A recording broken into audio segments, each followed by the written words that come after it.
I'm Cynthia Vidaurri. I'm a folklorist at the National Museum of American Indian. Welcome to the U.S.-Mexico borderlands. This is the most frequently crossed border in the world. The borderlands are a place where the United States and Mexico come together. At the far eastern edge of the borderlands is a region known as the Lower Rio Grande Valley.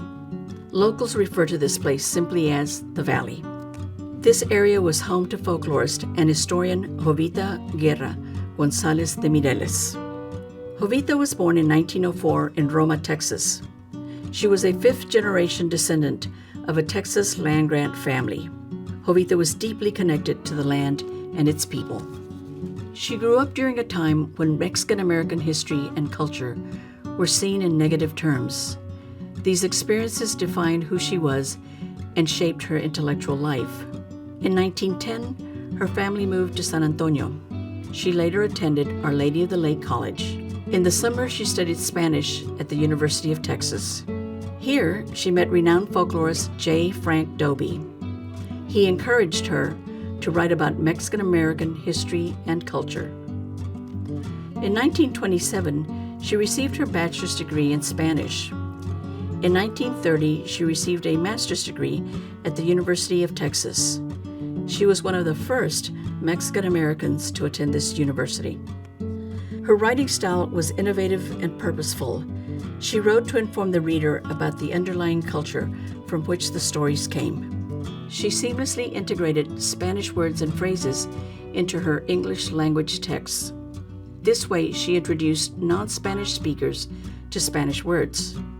More importantly, this writing style accurately reflected the routine blending of Spanish and English found in South Texas. This writing technique may not seem innovative today, but it was unheard of during her time.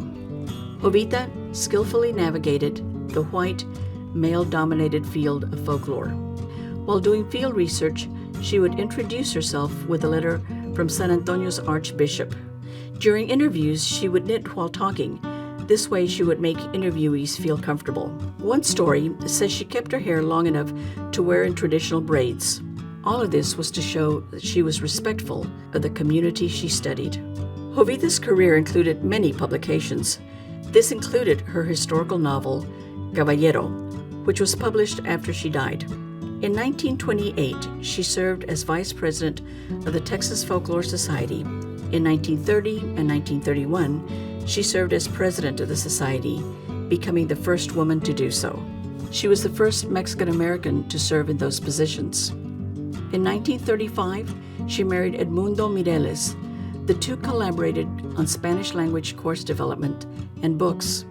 They were early supporters of bilingual education in Texas schools. They were also involved in promoting Mexican-American civil rights. González died in 1983. Throughout her life, she was committed to highlighting Mexican-American experiences. Jovita González was working decades before there was an academic field called Chicano Studies. She blazed a trail for many more scholars to follow.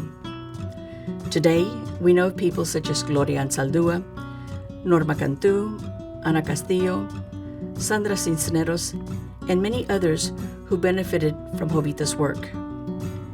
As a Chicana folklorist from the Texas-Mexico borderlands, I continue to be deeply influenced by this dynamic woman. Our Latina history is American history.